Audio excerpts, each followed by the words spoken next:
Before we get started this week with the show, folks, I want to remind you to check out etsy.com/shop/April's Sensations. That's right, April's Sensations. Pro wrestler, model, cosplayer, writer, April Hunter. You know, she has her own shop on Etsy. It's fantastic, and I can speak from experience. I mean, I've purchased some candles and soaps and what have you from her. Just really, really cool stuff. And with the holidays coming up, for that special someone in your life, including yourself, this is a great time to pick up some of this handcrafted, amazing, made in the USA stuff. We're talking about April's Sensations. If you want to support a pro wrestler and somebody that is really cool, small business owner, you definitely want to check it out.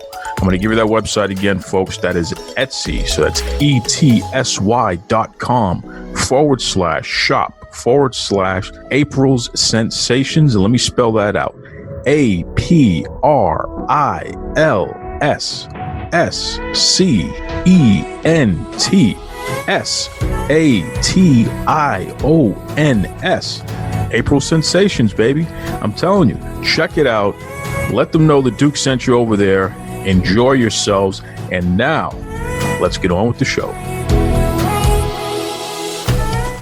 You're locked in. Look at what we have here, folks. To the only show that matters. The cream of the crop. Duke loves wrestling. And there is no one that does it better than your host. I have come here to chew bubblegum and kick ass. The Duke. And I'm all out of bubblegum.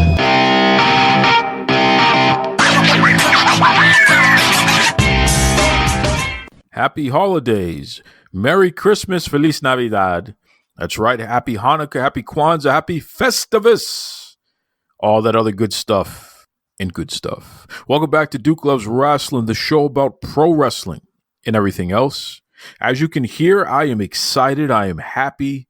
It is Christmas Eve. And I got some good stuff for you this week. You better believe it, baby. Okay? I went through the archives and I pulled out a couple of my favorite conversations from episodes past. I've dug all the way back to episode 34, okay, with Conrad Thompson. Now, you know him as the podfather these days, but Conrad was getting himself into a little bit of trouble back then, and you're going to hear all about it a little later in the show. I also pulled up the infamous Manny Fernandes episode from week 79. Oh, my goodness. I thought I was going to interview Tommy Rich, okay, former NWA World Heavyweight Champion Wildfire Tommy Rich, but he passed the phone to Manny, and Manny ended up saying a bunch of crazy stuff that to this day, a lot of you hit me up and say, man, that Manny Fernandes interview was my favorite. It was so crazy, so wild, some of the stuff he said, including telling Vince McMahon to go F himself. So, which is just incredible. So you're going to hear all of that, plus some fun banter from the Boston Bad Boy and I. You'll hear why the Boston Bad Boy is not allowed on this show anymore, okay? Because the guy just steps out of line too much, disrespects my good friend Vincent Kennedy McMahon too much, okay? That's why he's banned from the show. Vincent Kennedy McMahon, I'm not going to confirm nor deny that he let me know if the Boston Bad Boy ever comes back on this show, then he is going to somehow, some way buy the show and then fire me, even though the show is named Duke Loves Wrestling. So I got to be careful here. I don't want to be on the wrong side of my good friend Vincent Kennedy McMahon. So Boston Bad Boy is out. But you'll hear some of the nonsense and shenanigans that led up to that for sure. In fact, you know something? Let's just jump right in. We're going to start off with Conrad Thompson. Before we get to that, though, shout out to my man, Charlie. Okay, Charlie, he has that business Wicked Twists where he makes fancy keychains and cool things like that. He made me a keychain once that had the big gold belt, so the World Heavyweight Championship, and it said Duke in the middle. It was awesome. So Wicked Twist, if you Google that, check that out. But my man Charlie, it's his birthday. Happy birthday, Charlie. I don't know how you're a Christmas baby. That is incredible. That means you only get one set of gifts. I'm sorry, Charlie. Too bad for you. That's why I was born like 2 weeks ago. That way I can get 2 sets of gifts. Be jealous. That's right. And also shout out to my friend, Jen Mason. Okay, Jennifer Mason, who's just fantastic. I've known her since we were kids.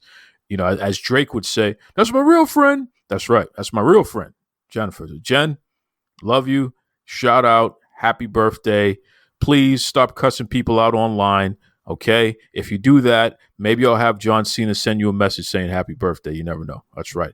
So, and everybody else, you know, happy birthday to you. I know Kim Artlip from Ignite Wrestling. She celebrated her birthday recently as well. Good stuff there. It's just, hey, it's a joyous time of year, man. Joyous time of year. So once again, let me just jump right into this because this is a crazy interview with a very young and impressionable and controversial at the time, Conrad Thompson. Check this out and I'll be right back. So, Conrad, you deal with the man, Ric Flair. You're his co-host, and you also co-host another show. Something to Wrestle with Bruce Pritchard. That's right. So you guys are going to get into wrestling, and that's usually what happens with these interviews. But I have to get something out of the way first and foremost because this is my time to get a little payback for the nice gift I got to. Here we go. You're hanging out with Ric Flair, wheeling dealing. And what is it like? Is it like an old Beatles movie where you guys are running in fast motion and the women are just screaming and running behind you? Limousines, champagne. You have to let me in on this. I just need to know. It's exactly what you would imagine. Ric Flair is not a character. It is a real person now. It's blended into one, so there's no separation of church and state, so to speak. Oh, awesome. And, even at 67, he's still limousine riding and jet flying and everything else that you've heard. Unbelievable. You know what's funny? All you got to do is watch the news, and you'll see Flair's exploits, huh? Oh yeah. If you're familiar with a website called TMZ, they are surely familiar with Mr. Flair. Now, do they follow you around too? Listen, because you got to get some of that residual going on there, Conrad. Is TMZ parked outside of your house right now watching you? No, I live on a private street behind some gates. We don't allow them in here. Oh yes, we call that the Conradison estate, right? There you go, the Conradison. There's no paparazzi here. You can kind of chill and do what you want to do. Nice. So let's back up for a second. First and foremost, this is Conrad Thompson, folks, the co-host of Something to Wrestle with Bruce Pritchard, and also the co-host of the Ric Flair Show with the man Ric Flair himself. But you also own a mortgage company, is that correct? Yeah, that's my real-life gig. I own First Family Mortgage. We're based here in Huntsville, Alabama, and we have the opportunity to help some people save some money, and we'd be proud to help you save some money at onefmc.com. But if you're more of a wrestling fan, you can catch the other 2 podcasts, Something to Wrestle with Bruce Pritchard and The Ric Flair Show, anywhere you enjoy podcasts. Wow. Wow. Now, what is the difference between the 2 shows there, Conrad, for our listeners here? What's the difference? Well, the Ric Flair Show is all about Ric Flair, and he's the host, and I kind of just keep us on the right track and the right train of thought, and we have typically a guest every week. Every now and again, we'll dissect an old famous match of his, or just go to Twitter and answer fan questions, but for the most part, we're actually sitting down and catching up with guys who he was up and down the road with over his 40-year career. And we just talk about all things Ric Flair. We have a little segment we call How to Be the Man, where he gives you life advice. We've got a Q&A where fans can ask questions using hashtag AskNach. We've got a voicemail of the week where fans can actually hear their own question in their own voice and their own likeness on the show. And we've got This Week in History, which is probably my favorite little segment on the show, where we actually delve into a famous moment that happened in this week in Ric's career. And we're never at a loss there because he was in the game so long. But we open up the show just to give everybody Ric's kind of quick hit opinions on what's in the news for all things wrestling, and we call that the Figure 4 Top Stories. So it's a true formatted show, but it's all about the Nature Boy. And if you're into it, RicFlairShow.com is where you can find it. And what about the other show? The other show has blown up, way bigger than I ever imagined. Bruce Pritchard portrayed a character in the late 80s on WWF television called Brother Love. I love you. There you go. And then he was behind the scenes and kind of in Vince McMahon's inner circle for more than 2 decades. And he had a stint prior to that in Houston wrestling, working for Paul Bosch. And then post-WWE, he did a lot with TNA for a handful of years. So he's been in every facet of the business, behind the camera, on camera, and everywhere in between. He's been office, he's been talent, he's been everything. And we actually break down one particular piece of business or moment in time or angle or show or whatever fans vote on. It's probably the most interactive podcast around of its type.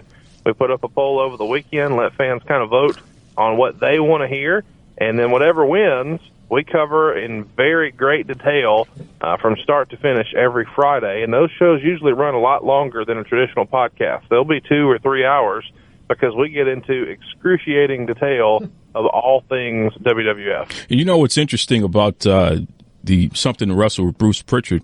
I had my bodyguard sit down and try to listen to an episode with me, and one of the main things she said to me was, you really have to be into wrestling to understand what they're talking about. And I said, you know something, that's a great point, but people love it. Yeah, it's very niche, and we kind of joke about it all the time that, you know, we wouldn't imagine that it would be this over. You know, I'm a mortgage guy. I've never been in the business at all. I never will be. I'm not one of the boys. I don't have any experience in the business. And Brother Love, somehow the mortgage guy and Brother Love are over in podcast land, but it's because of our real-life friendship and our love for the business, and it is very inside baseball, so to speak, compared to Rick's show, which is mostly just stories about traveling up and down the road and having a party. That's right. So I'm just curious because I'm sort of the outside baseball guy too, and Duke is the professional beyond professionals in this sphere. How do you get connected with these guys? How do you get connected with Rick initially, and then Brother Love? And tell us about that. I find that kind of interesting. Well, I live in Huntsville, Alabama, and Rick had recently relocated after his son passed away from Charlotte, North Carolina, down to Atlanta, Georgia. He was dating a woman from there, and she has small children, and so she was in a position where, because of a custody situation, she couldn't just leave. So he moved to Atlanta. I had a mutual friend that I had become friendly with and acquainted with, and he introduced us, and we hit it off. And we actually met at an appearance and then hit it off ever since, traded numbers, and just through that common friendship that we had. And we also knew other people. I had ran into J.J. Dillon and Jim Cornette and made friends with those guys through some of my friends in Tennessee. So one thing leads to another, and once you're friends with Rick, everybody knows Rick, and one of those people who know Rick is Bruce Pritchard. So I met Bruce, and Rick had, quote-unquote, put me over really big to Bruce. So we actually wound up communicating a little bit by email and text message and then phone, and then eventually I talked him into doing a podcast, and he wanted nothing to do with it, but hearing some of his, ability to tell a story and spin some yarn, I knew this would be something that fans would dig. So, but a lot of luck and a little bit of preparation, here we are. Yeah. So, is the podcast? Do you get Ric Flair in a bottle? Is it you pushing him to do the podcast, which sort of catapults this whole thing? Just because it's like lightning, right? It's like lightning in a bottle, and Rick wasn't necessarily waiting on me to push him. Rick had a couple of different offers from the big players in the category, and they were approaching his agent about doing it. And he wasn't really sure how you got paid on it or how any of that worked. So in 2013, he kind of poo-pooed the idea. But they eventually twisted his arm and talked him into it, and we got going. Nice. And when it finally, started to kind of take off, as far as he was getting comfortable with it and having a good time with it, CBS Radio started to have some issues on their side, and they decided they maybe wanted to get out of the radio business completely, and that's who owned the first platform. Sure. So then once that thing kind of went away, we decided, hey, you know what? Let's just make a run of it on our own, and that was me pushing Rick to say, we can do the better job of this just on our own without trying to fit into someone else's format. Let me take a stab at formatting a show and laying it out and see what we can put together.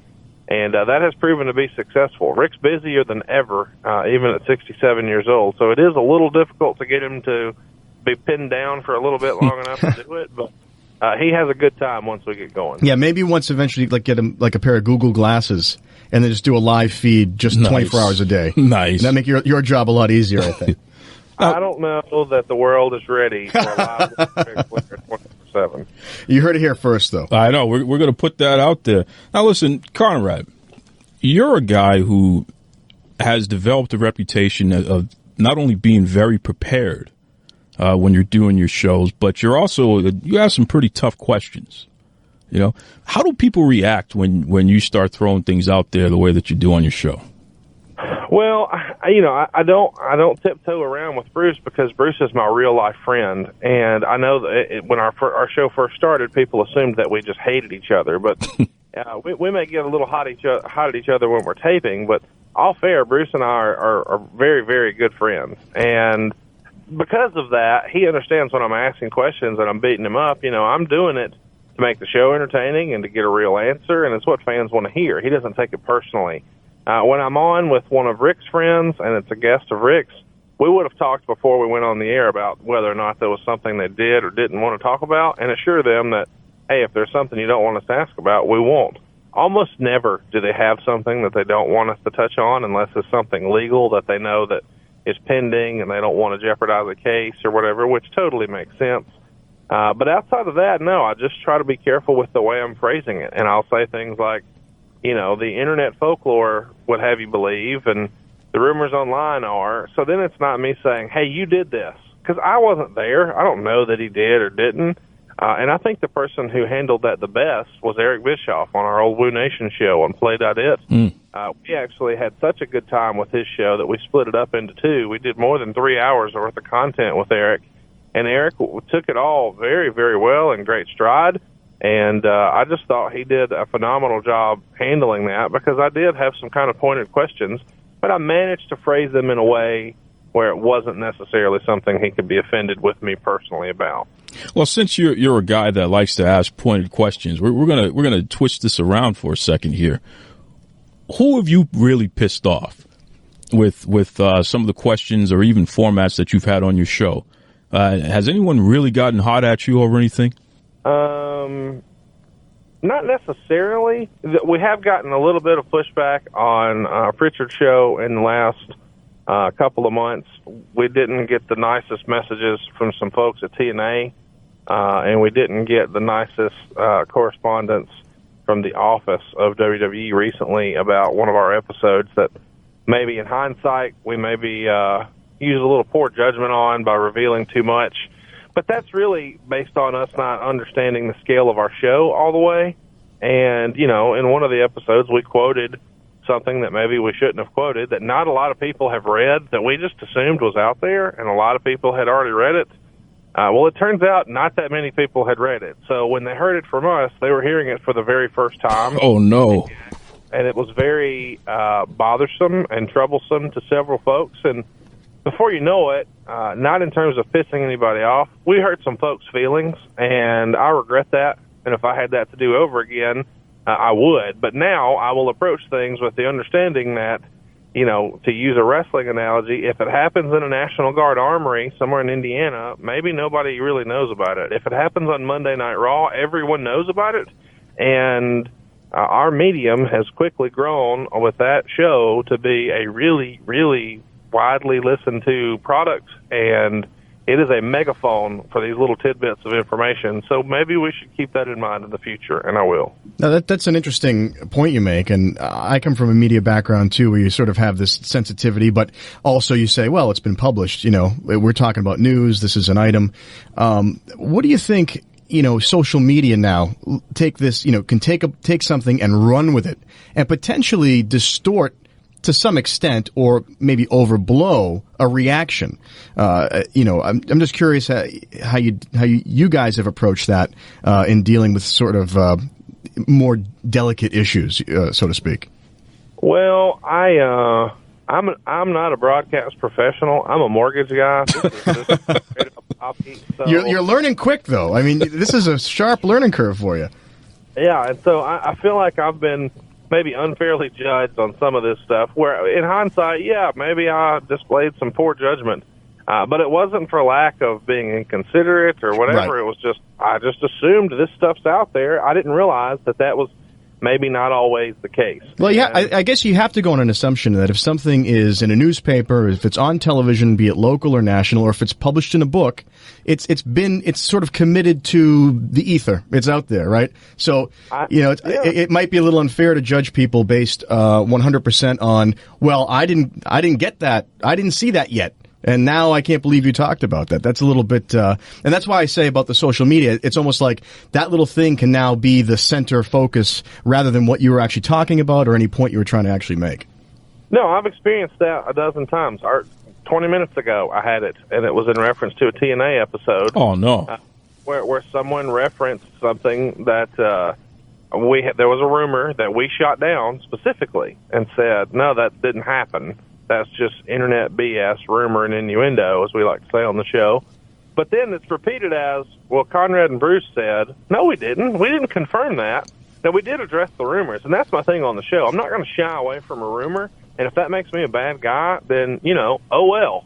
But the name of the show is something to wrestle with. That's the format. It's point and counterpoint, and our big thing on the show is correcting those rumors and innuendo that so many people have just started to take and accept as fact when really they're not. And so when something out there we know is misinformation, no matter how salacious, if we can correct it, we want to. And in this particular item, we're instead taken to task about, well, you said so-and-so on a casting couch. No, we shot that rumor down. Wow. And it wasn't true. And you really shot that rumor down. Just for the record there, you guys absolutely, Bruce 100% said, I was never privy to that, heard rumors, but as far as I know, it's not true.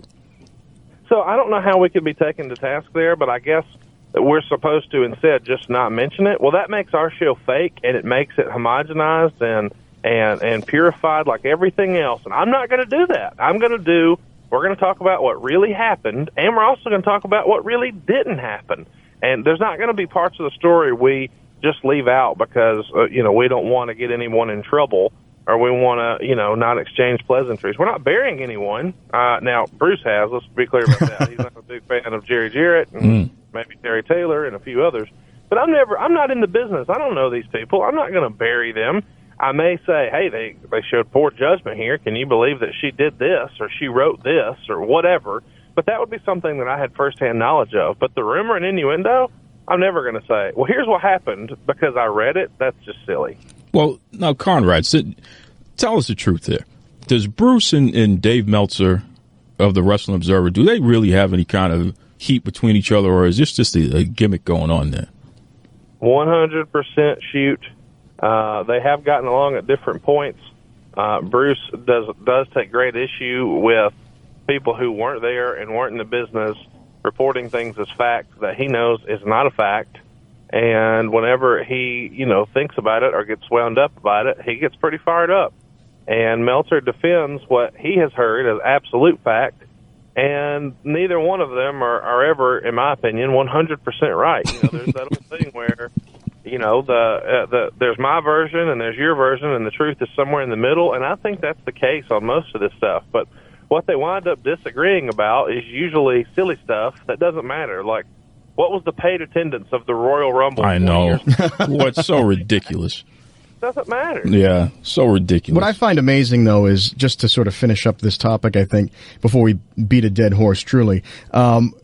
People who are working in this industry, a very vast industry, with a lot of people watching and a lot of people commenting on, and even years ago when it wasn't quite as big and as scrutinized, if you're committing indiscretions and now 15, 17, 18 people know about it, or you're just, you're living your life sort of your private life in a public kind of way, and then now you're upset because people are still talking about it, I don't know, it's on record. It happened. So I feel like, like you said, you're reporting it as news, you're talking about it, you're not talking about rumor, you're sort of analyzing what has happened in relation to maybe what's going on now, or however you guys put it together. And I think that, this whole thing of things spinning out of control is a bit silly.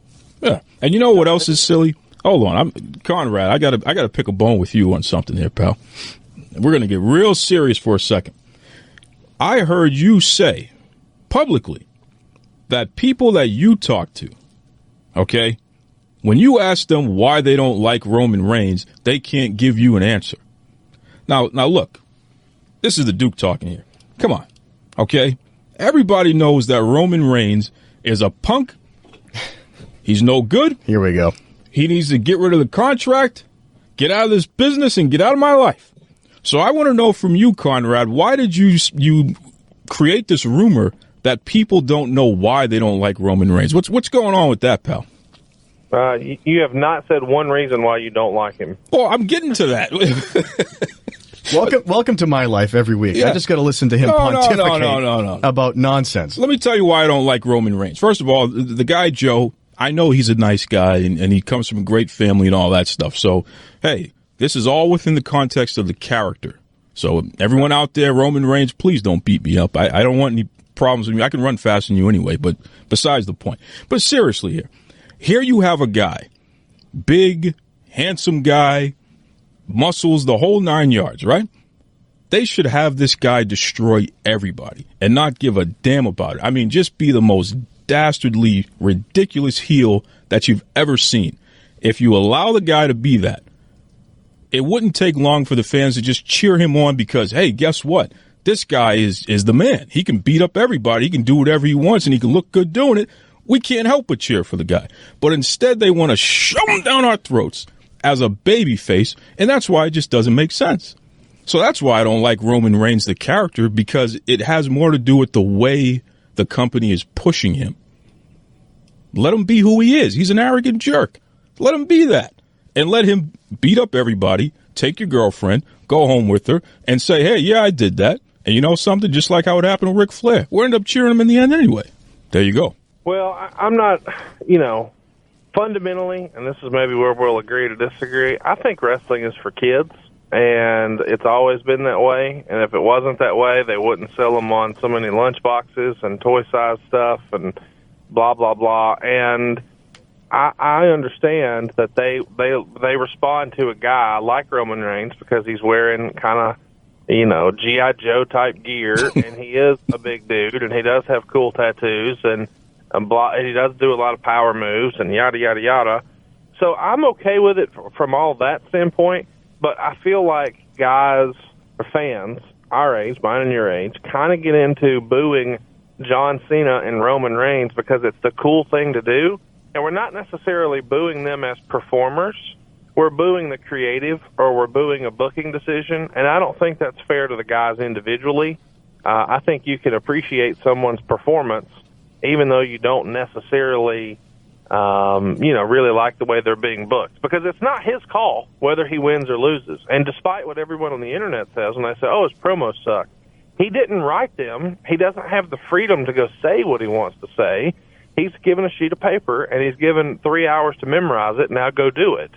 So that's the life that he's got, and he's a hardworking dude like everybody else, and he couldn't be cooler in real life. And only in the more recent months have we seen the real personality of the Usos come through now that they're heels.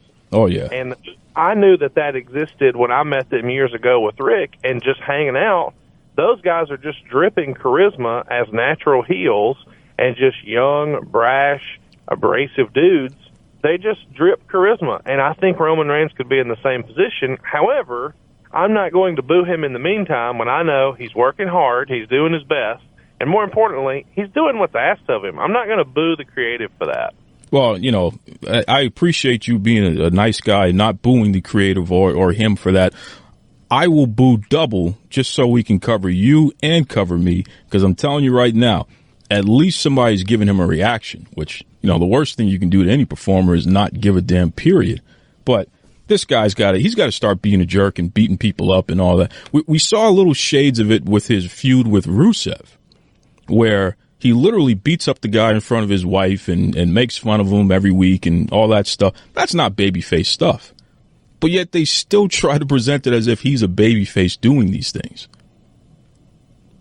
Well, but at the same time, Stone Cold did all that too. So I don't understand the difference. Stone Cold's flipping everybody off and giving stunners to the commissioner and the owner and pouring beer on them. And Donald Trump. But people cheer it. And so I just think the business is a little different now, and I can appreciate the guy's hard work and know that this isn't the end for Roman Reigns. What he's doing right now is not going to be the way his career is from now on. This is a moment in time, and we'll talk about this era I mean, you look at how many different eras we've had of the major characters in wrestling, whether it was Shawn Michaels or The Undertaker or Mick Foley. We'll always have these different eras, and I think this is just one era of the many of Roman Reigns. And there'll be an opportunity for him to be a heel, but that decision will be made based on dollars and cents. And as long as he's selling merchandise and as long as he's selling T-shirts in a big way, that change is not coming anytime soon. Speaking of change, let's put the fantasy booker cap on for a second. Shinsuke Nakamura and Samoa Joe. If you're the booker, what do you do with these guys right now?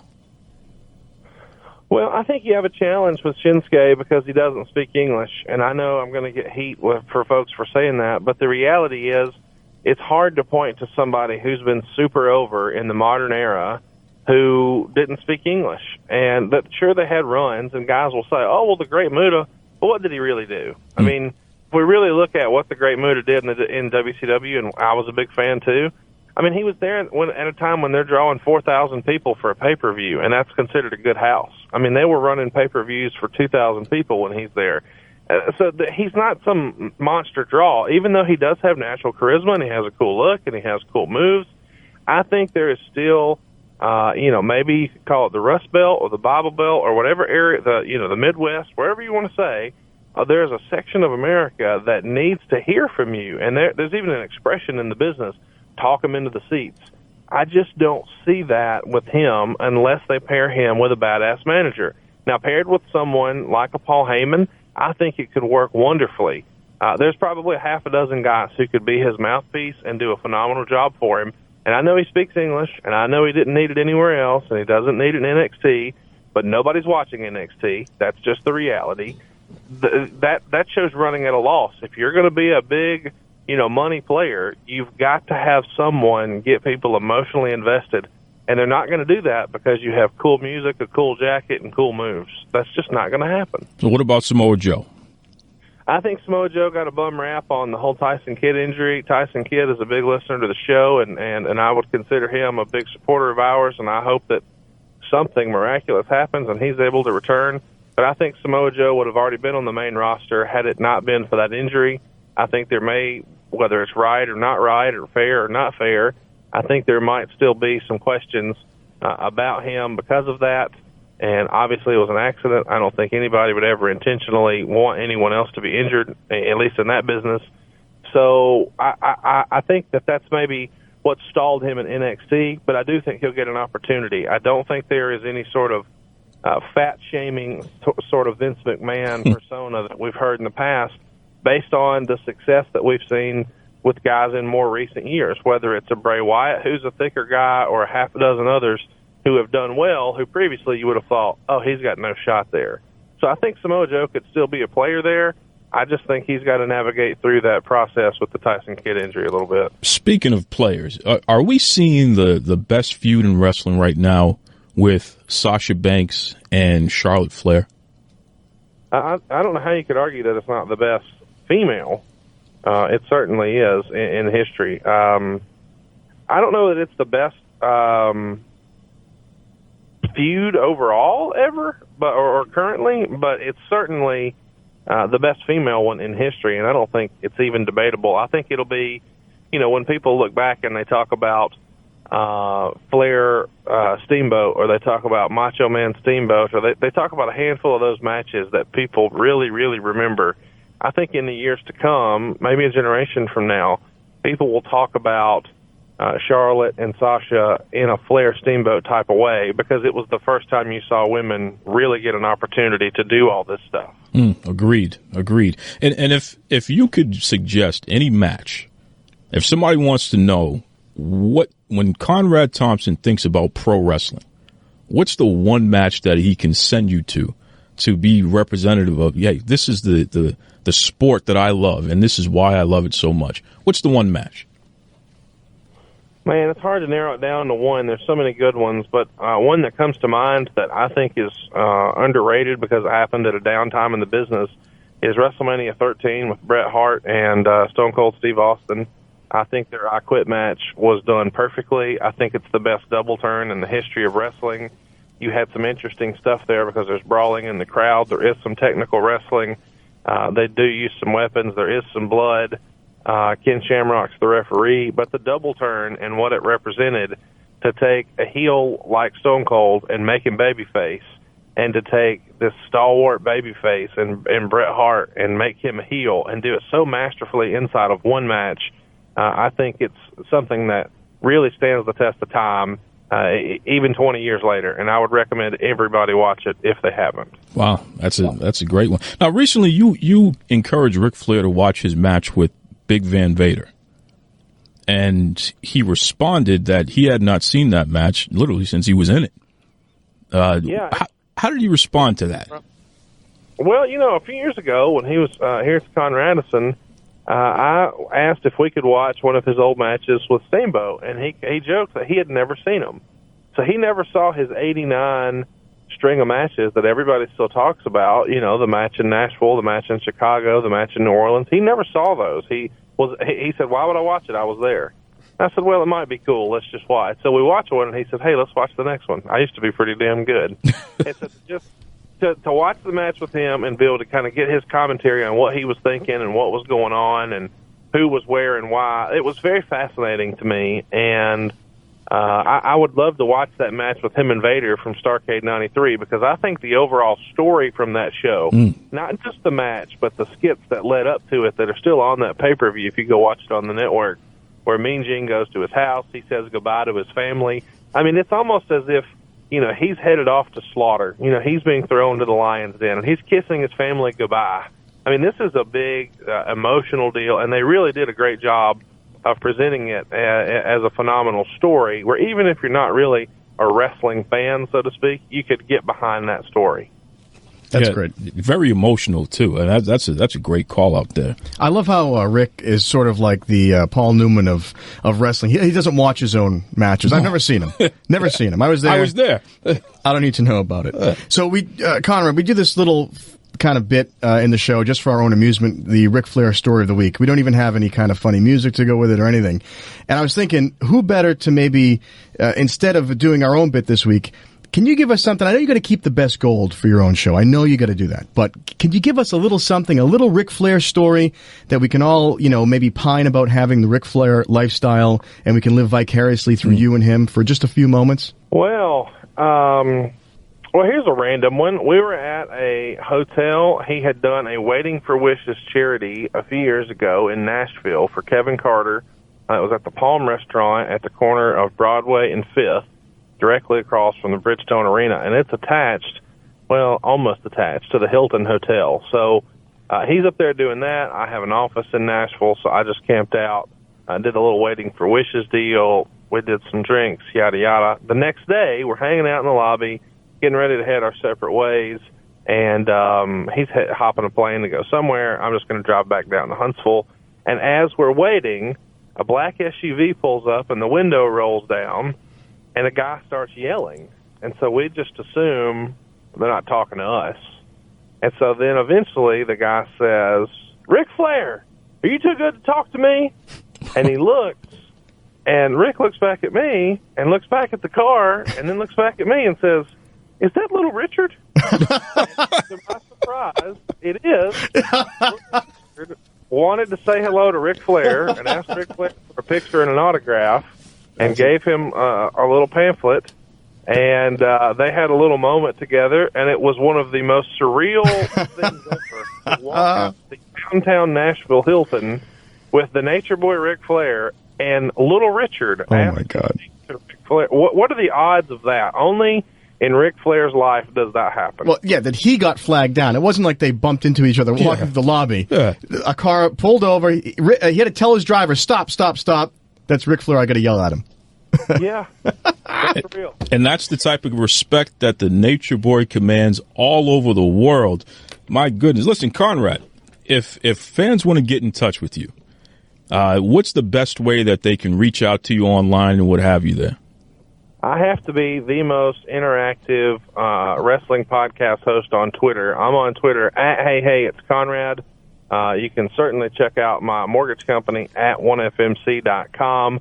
But the shows are on MLWradio.com, and they're RicFlairShow.com or Something to Wrestle with Bruce Pritchard. You can catch them on TuneIn, Stitcher, Spotify, iTunes. man, anywhere you enjoy your podcast, SoundCloud, whatever, they're all there. Ric Flair Show, something to wrestle with. If you're a wrestling fan, there's something for everybody, and I would appreciate if you would go ahead and hit the subscribe button on both of those. Okay, folks, you've got Susan Tex Green here, one of the only women to beat the Fabulous Moolah. Look in the record books, you'll see me. I love wrestling with the Duke. Look forward to seeing all y'all, and be with La Alamo.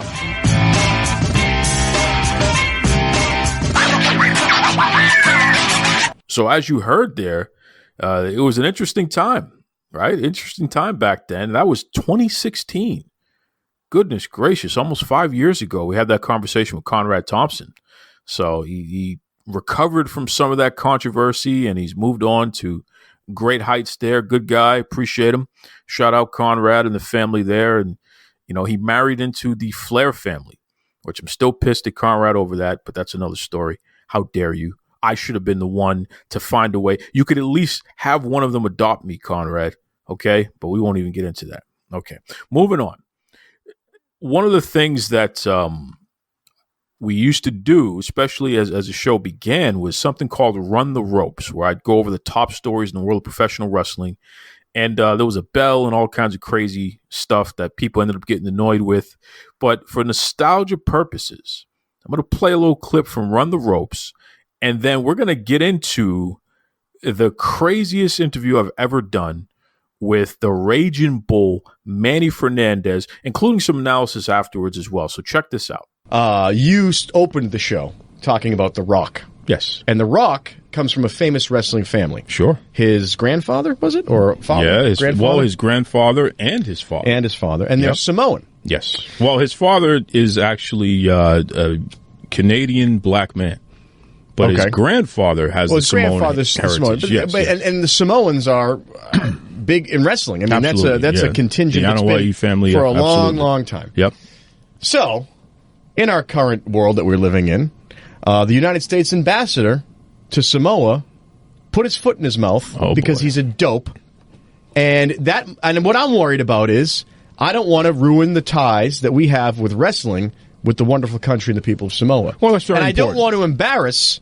I'm embarrassed as an American, that we sent the dolt Scott Brown, who used to be a Massachusetts state senator.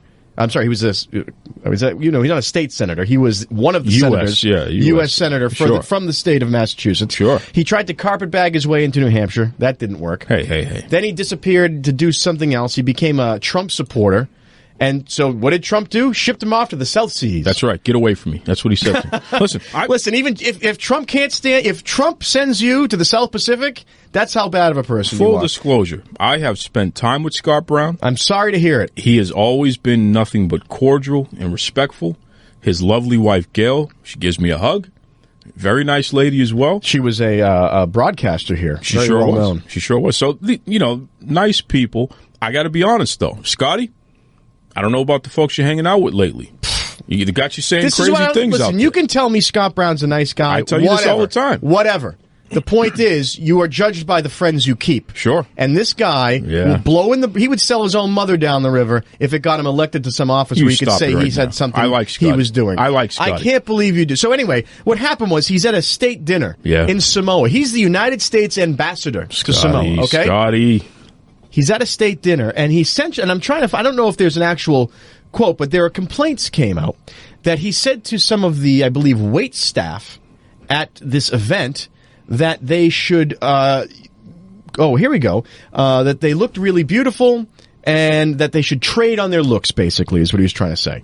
That they're too good looking to do what they're doing, whatever. To have a real job. Right, exactly. And so this was at a Peace Corps dinner. By the way, let's add another layer in this. They're at a dinner to promote the Peace Corps, which is one of the few good things left in the world. And this dope wanders in there. Stop it. And it makes a fool not only of himself once again, but now of me and of you because he's representing He the was United giving States. expert advice because he Expert advice? Listen, He'd have to be an expert on something other than trying to win elections, and he's only moderately successful at he that. put himself through college using his looks. He took the pictures. Remember the pictures? Oh, right. He was a model. Playgirl. Yeah. Oh, Yeah, sure. he was in Playgirls. Okay. Well, so what that handsome makes guy. him... All right, so but here's the thing.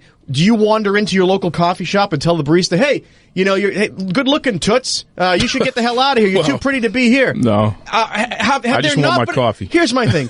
Where I believe that Samoa, I'm pretty sure, has the internet and television like the rest of the world. Sure. Has Scott Brown not been paying attention to what's going on in the world, what women have been struggling with lately, and all the talk that's going on about things that you're not supposed to do to other people because it's cruel and it's wrong? And this is a United States ambassador? It's disgusting. And he should be put... The fine people of Samoa, they're a seafaring folk, South Pacific... They should get the worst canoe they have and push him out to sea. Stop it right now. And just let him go. I like Because Scott. you know what? I would be totally behind that, and I could get a petition started, and I just might do it. Listen, Scotty, you need to hang out with the Duke more, and I'll keep you out of that Do stuff. not address him from my show. I like Scotty. No, please. Scotty, cut the crap, all right? Seriously, cut the crap, cut the Scotty. crap. Cut the crap and go away. Just Stop it. go away. Leave him alone. Run the ropes.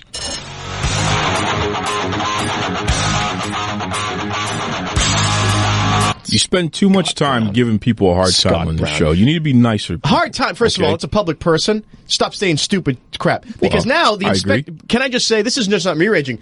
There's an actual formal investigation. by the Inspector General's he's office. probably going to lose that ambassadorship. There's no two here's ways the about thing. it. What else has he got going on? Well, he's you Scott start Brown. having all these losses. His daughter is a famous singer. Leave him alone. Famous? She's Let's famous. not get famous. She- All right. Hey, Let's you not leave, go. You leave Ayla Brown Famous. alone. I don't all right? know. I like her. I mean, listen, she was trading on her looks, and it didn't go too far come on, for her. don't do so that. he Don't should do stop that. giving I out like Ayla. horrible advice to other people because Well- he should get his own house in order. Scotty, cut the crap. Scott Brown. All right, let's move. Let's get back to wrestling here. Jesus. I was talking about the fine people of Samoa. Well, speaking of Samoa, Nia Jax teases a return. Oh, boy. We talked about it last week, folks, how Nia Jax took a leave of absence. Yeah, and have we gotten to the bottom of this? Well, stay out of this. No. Have we gotten to the bottom? What was the what was the official word given as to There's why? no official word. Oh, really? There's no official Interesting. word. That's funny. So, on Twitter, Nia Jax alluded to being at Survivor Series to, quote, settle the score in defense of the Raw team. So, hey, look, Nia, get back in the ring. Let's get back to doing what you do best, which is wrestle. Enough of the other nonsense. I don't know what your problem is. Do you know why she said she's coming back? Do you know why she said she's coming back? Well, she's coming back because she misses her checks and what have you. I'm sure that has something to do with it. Well, but, I think that she might have been leveraged into it. Well, I think it's like I think your quote unquote friend said no more of this leave of absence. This is where he's trying to push back, which is all part of his much larger scheme that we talked about last week. Oh, really? Well, I don't know about any of that stuff. All I know is, look, Nia Jax, we welcome you back. Get in the ring, do what you do best. Survivor Series, everyone will be happy to see you back, and that's really the end of it. Jeff Jarrett checks into rehab.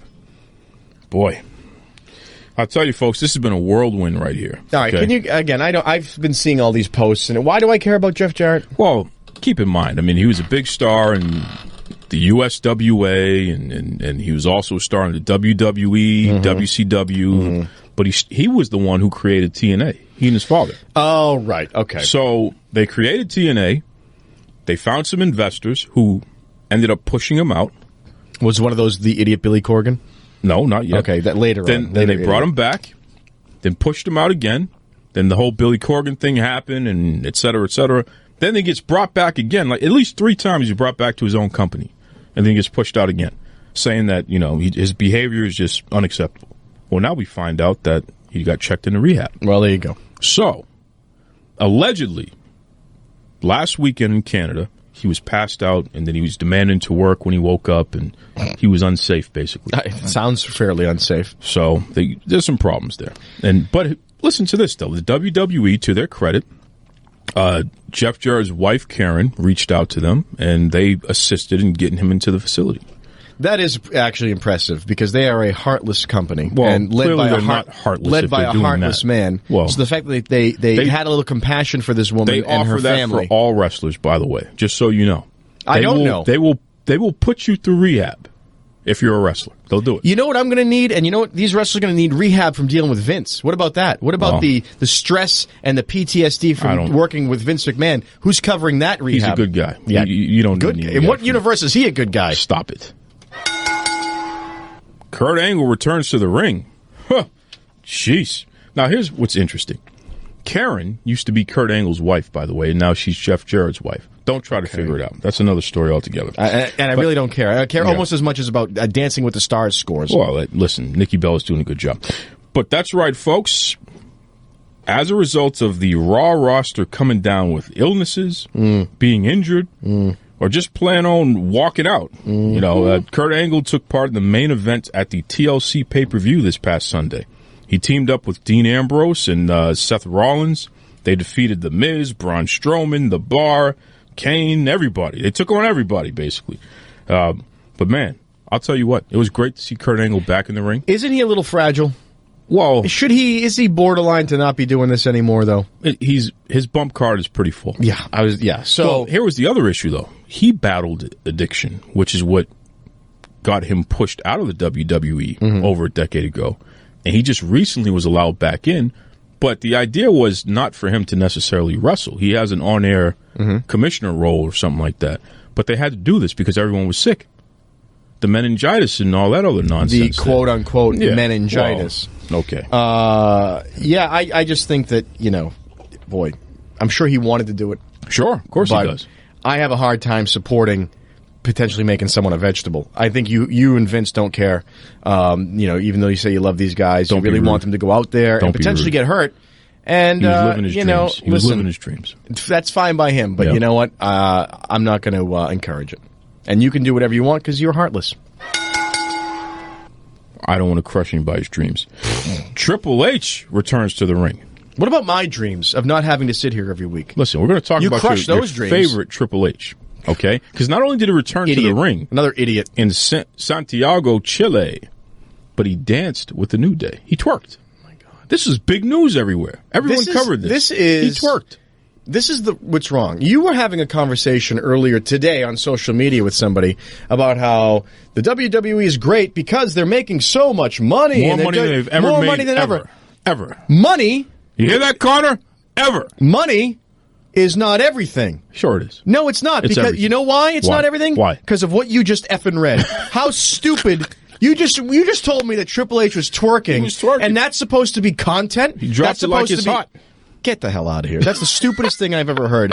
I mean, and you say a lot of stupid stuff, and the WWE does a lot of stupid stuff. How about Triple H goes away, and they focus on, I don't know, new wrestlers that are good at the job? How about that? Would that be too hard? You're jealous because you can't twerk like Triple H. I'm not jealous. He's got to go to bed next to that wife of his every night, and I wouldn't want to wish that on anybody. Listen, stop it. You see what I got to put up with this guy here? It's unbelievable, folks. The number one story in the world of professional wrestling is Under Siege. The movie with what's his name? I'm not talking about Steven Seagal. Thank God, because that guy's a creep. Speaking of creeps, yeah. There's a lot of stories about him wearing kimonos and doing very bad things. I don't really understand them. I don't even want to understand them. I'm staying out of that one. But I'm talking about the SmackDown roster invading Raw and attacking those that were left. Because, people are sick or not there or whatever. How many times are you going to say it? Well, because it happened. What do you want me to do? That was the big deal there. It's part of it. It's all part of it. You're falling for it. You're falling for it. Fine. Kayfabe is alive. Fine. But this is the build-up to Survivor Series where we're going to have roster versus roster, both the males and the females. It's pretty awesome, man. All right. I like Fine. it. I like it. But if you're going to do it the right way, which somehow some conflated BS and malarkey is going to come in there. And you're not going to like this part. Exactly. How did I know? How did I know? I was getting ahead of myself. See? Shane McMahon and Kurt Angle, who had a great match with each other years ago. Where now listen Shane to this. McMahon should never be wrestling, so I don't even believe that. Again, BS. But go ahead. Kurt Angle, because he's an Olympic gold medalist, he's really good at doing throws and things of that nature, belly to belly suplexes and what have you. So he was suplexing Shane McMahon. He was supposed to do it through glass, sugar glass, but they painted it. All right. So when they painted it, it hardened. Right. So when Angle threw him through the glass the first time, it didn't break. Dropped, Shane on his head. Picked him up, did it again. I think it took like 2 or 3 attempts before the glass finally broke. That's actually pretty funny. Almost killed the guy. That's even funnier. So it looks like they're going to relive that, basically. Will they relive him throwing him through 3 times? And Possibly. Otherwise, why bother? I know, yeah. Otherwise, Shane's going to jump off something again because that's what Vince wants this him is to do. just right. He's trying to get his own kid killed because he doesn't want to give his company to anybody. No, and this, again, it ties into what I was saying last week. He's putting his kid through the same thing that everybody else has to go except for him. Well, Vince wrestles, man. He's been beat up. He should be beat up. He doesn't have to be, though. How about just hire the best people to do the job and go sit in your office and do what you're supposed to do? Maybe do your job and let them do theirs. Maybe he wants to settle the score. People will give him a hard time. So you get him in the ring and beat him up. You can't do that, though. If he wants to be a real businessman, so wait, is he a real wrestler and a fake businessman? Is that how it is? Don't be disrespectful. Because that's sort of what it sounded like. Don't be disrespectful, all right? You heard what I think. What do you think? Do you agree with me? Do you think I'm a jerk? Maybe something in between? An idiot. You're the third one tonight. Give me a break. Head over to Facebook. Head over to Twitter. Type in Duke Loves Rasslin and let me know. Up next, former NWA champion Wildfire Tommy Rich. This is Simply Lexus, and you are listening to Duke Loves Rasslin.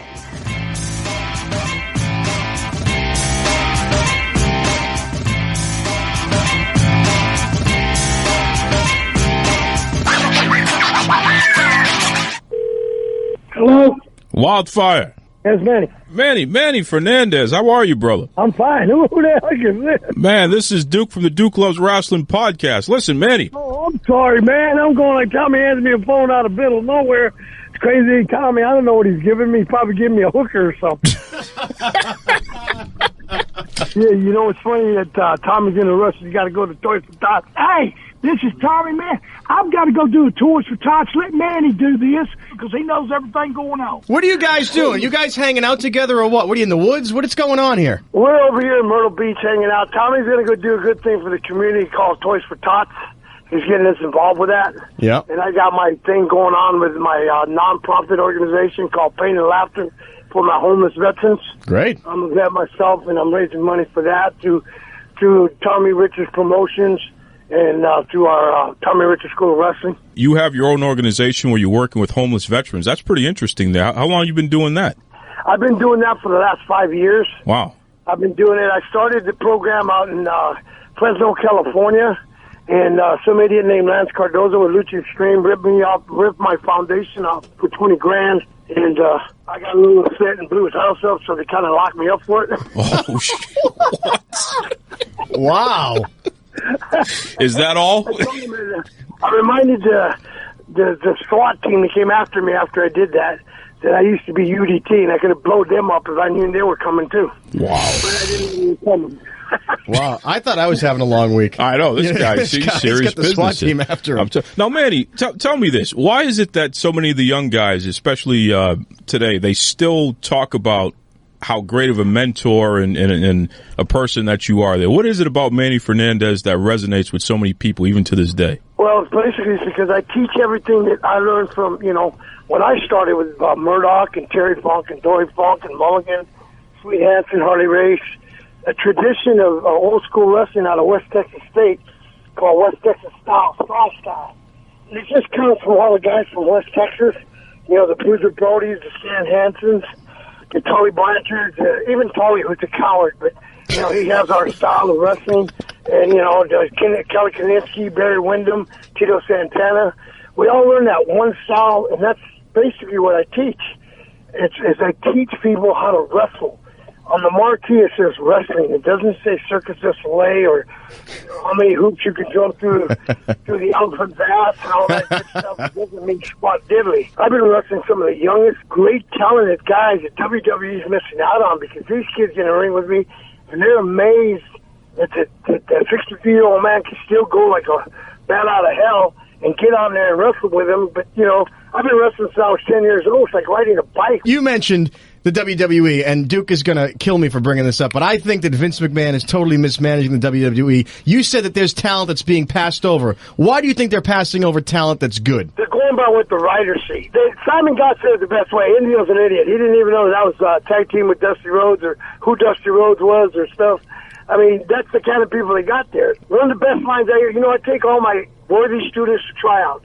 One thing I got with Vince, even though when Vince tried to hire me and put horns on my head like a real Raging Bull, I told him to go fuck himself. My mom was I'm an idiot. So he admired that I never came back begging for a job. I would never beg him for a job. I've asked to train down at NXT. I told him, no, thank you. I train the way I train. I don't want to be told how to train people. I train people the way I was trained, the way I was brought up. And if that don't suit you, tough. You had a tag team with the American Dream, Dusty Rhodes. Tell us about your time with Dusty and what your friendship with him meant. Oh, my God. You know, Dusty Rhodes, if I didn't have Dusty Rhodes, I would have never had a job.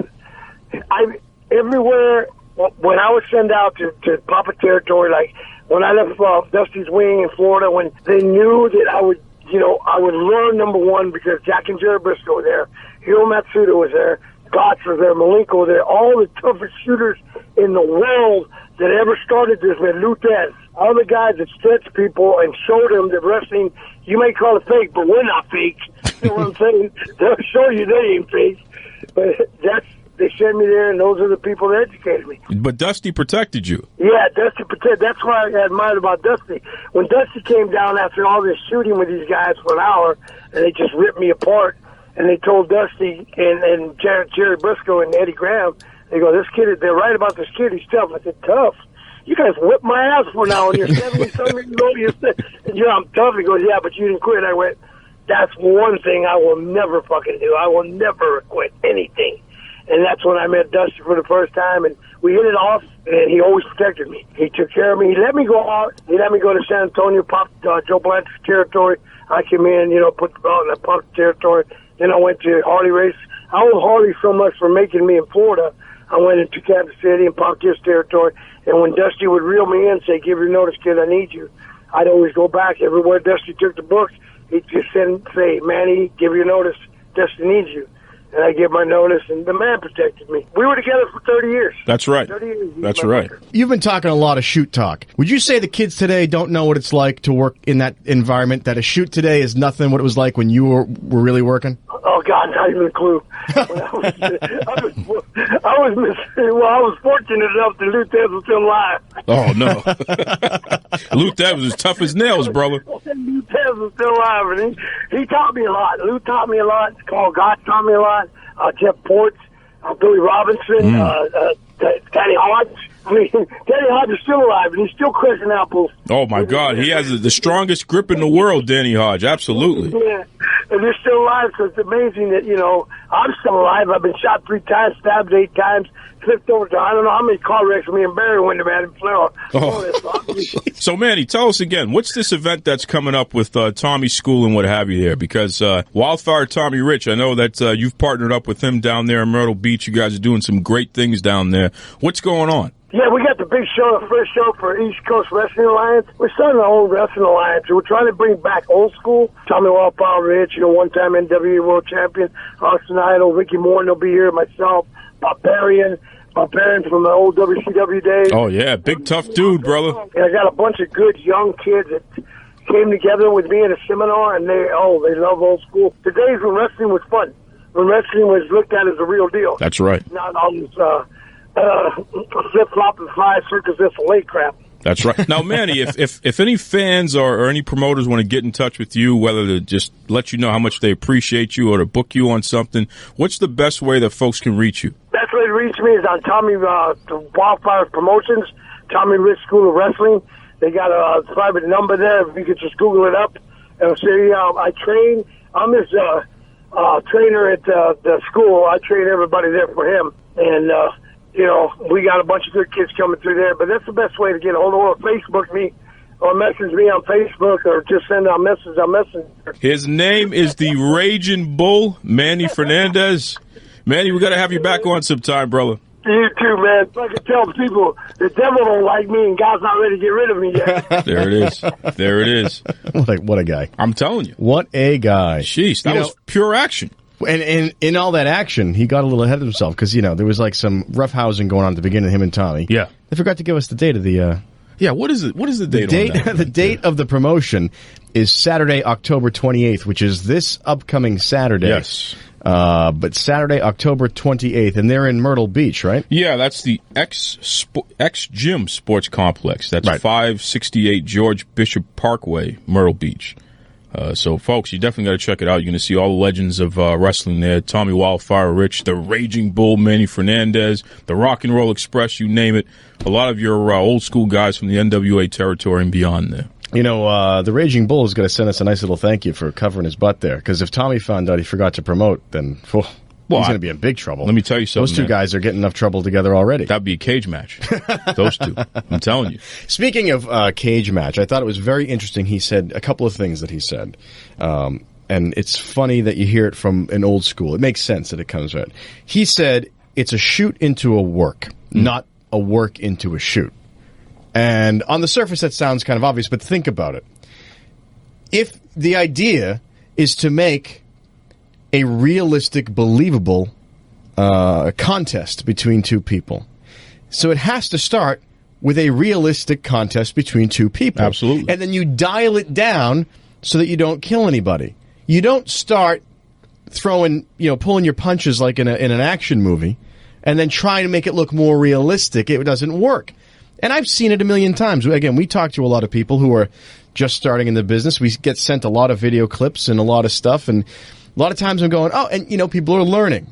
But I think you have to be willing to take the hit once in a while. Sure. In order to then learn how to dial it back rather than trying to amp it up and then really hurt yourself. Absolutely. Well, the people who really know how to wrestle, they always say, I can tell what's going to happen by the lockup.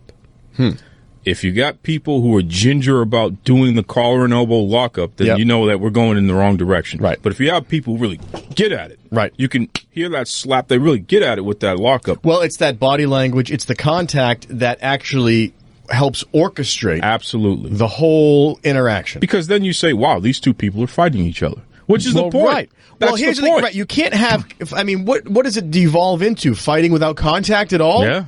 Right? That's if you're going to start the other way, you're never going to, it's not like you get close enough to somebody and then, no, you're going to have contact. That's right. Even if it's choreographed. Yep. So I thought that was very, very interesting. This ain't Cirque du Soleil, like you said. He ain't jumping out of an elephant's ass. That's right. That might have to go onto a T-shirt. I'm telling you, I like that. I like that. The other thing he said that I thought was really cool, he said... When he was talking about Harley Race. Yeah, he's working territories. He said, I went down there and I put the title on him, blah, blah, blah. And he said it in passing. Yep. And I said, it's funny. Most sports, you talk to athletes, we won the Stanley Cup, we won the thing. In wrestling, because it's preordained, no matter who, quote unquote, wins as part of the show for the audience, both people had to get there together. Absolutely. So whereas one person won the belt, the other guy equally put the belt on the other person. Absolutely, because that person had to be somebody. That's right. In order to be in that position to do that. Well, and also, no one would be interested in seeing the belt at all, unless it was a good match between two people who are actively there. Absolutely. And I think that's a very interesting thing he said, and I think it's an interesting way to look at wrestling in that, there's always this whole thing of, real versus not real. That's real. That's real. That's the reality of it. Absolutely. And that's the thing that can be appreciated about it. If you're all hung up on who wins the belt, you're missing the point, which is it's very carefully put together by people who really, really know what they're doing. Damn right. And that is the art right there. That's the art of it. Damn right. So I think it was very good. I know the Bull was raging tonight. He was raging. He was raging. He was definitely raging. He was raging. But I think on those points especially, even though he didn't take the bait as much as I wanted to do on my Vince McMahon hatred, I did still learn something tonight. Well, he did, which is more than I can say for most times sitting with you. He did point out the fact that he told Vince McMahon to kiss his backside. I believe he told him to go F himself. Yeah, that too. Which I'm not happy with you that you actually encouraged him to say that. Boy, all right? Here's the thing. What I would love to have seen that happen, number one. I'd love to have seen that interaction happen. Me. And then, apparently later on, you want him to go back, and he told him, no way, I'll do my own thing. Screw. So he gave him the old 1-2 punch. And, again, listen, I don't like a bully, which is why I don't like you. Oh, okay? I don't like a bully like Vince McMahon. That is pushing people around, expects no one to stand up for them. And here's this guy, the Raging Bull, he's doing his own thing. And he's doing well at it. Well, listen. I'm not going to tell Manny Fernandes, the Raging Bull, anything about what he should and shouldn't do, but I'm going to tell you. Be careful what you say about my friend Vince McMahon. All right, you don't have any friends. Never mind Vince McMahon. Vince McMahon is my friend, and I don't appreciate the way you talk about him. Just be careful. You need to stop. Okay? I'm you need serious. To stop. You need be to careful how you talk about my friend. Folks, up next, speaking of which, the Boston Bad Boy is going to say a lot of positive things in the next segment about my friend, Vincent Kennedy McMahon. Yeah, I'll make sure that happens. No, you're going to do it because at this point, pal, you're really on thin ice. You know, because at this point, I'm just about ready to tell you to go after yourself. Well, so you better watch out. Be careful what you wish for. Listen, this is what I get for putting Manny on the phone with you there. That's the real problem here. That is literally one of the most talked about episodes, interviews, I should say. Manny Fernandes. He wasn't even supposed to be on the show. That was a Tommy Rich interview that Tommy had to go do something else, so he passed the phone to Manny, and Manny just went crazy. So, and Manny, I'm still not happy with you about what you said to my good friend Vincent Kennedy McMahon, okay? Outside, but don't beat me up. I don't want any problems with you. I will stay in the cheap seats, eating my popcorn. I will never step inside of the ring. That's right. I had a guy say to me the other day, he was like, Duke, you think you're relevant, but you're not. You're not relevant, Duke. And I had to say to them, well, listen, if I'm not relevant and you're spending all this time talking to me, what does that make you? It's all about the guests. And really, it's all about you, the listeners. It's not about me. Please. I'm just a vessel.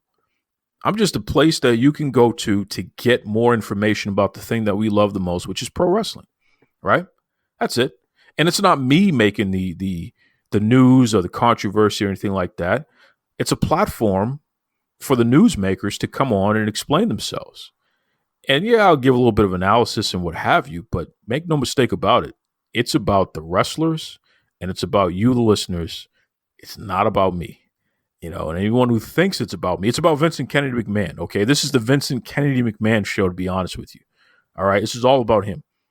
Good, the bad, and the ugly. It's about Vince. Speaking of which, Vince, do me a favor, brother. I'm your good friend. I know you listen every week. I need you to make good with my other good friend, Big Vito LaGrasso. Just do the right thing, Vince, please. Come on. Do the right thing. Come on. If you do it, I'll tell you that your facelift looks good. Okay? Come on, Vince. Do it for the Duke. That's right. That's right. So, without further ado, I just want to remind everybody, please be safe out there. Don't drink and drive. Don't drink and drive. Wear your mask. Come on, please. Wear your mask. But enjoy yourself. Great holidays there. And next week, I got a special surprise for you. Reed and I are going to be doing something that we've never done before on this show. I've never done this before. I'm going to do a watch along. So I've put together a playlist of some of my favorite wrestling matches, and I even threw in a boxing match and an MMA match. Just crazy stuff, right? And Reed and I are going to watch these things, and we're going to provide commentary as we're watching. And you'll be able to cue it up so you can follow along as we're going to have a few beers and we're going to do this thing. And it's probably going to be a complete train wreck, but it's going to be a good time. So, definitely tune in next week. That'll be my end of the year episode to close out 2020. Let's do a train wreck to close out 2020. Why not? Damn right. Damn right. Okay, listen. On behalf of the most irrelevant guy in the world, according to some, be kind to yourselves, be kind to others. Take it away, Tony Schiavone. Mr. Tony Schiavone, and we're desperately out of time on Duke Loves Wrestling.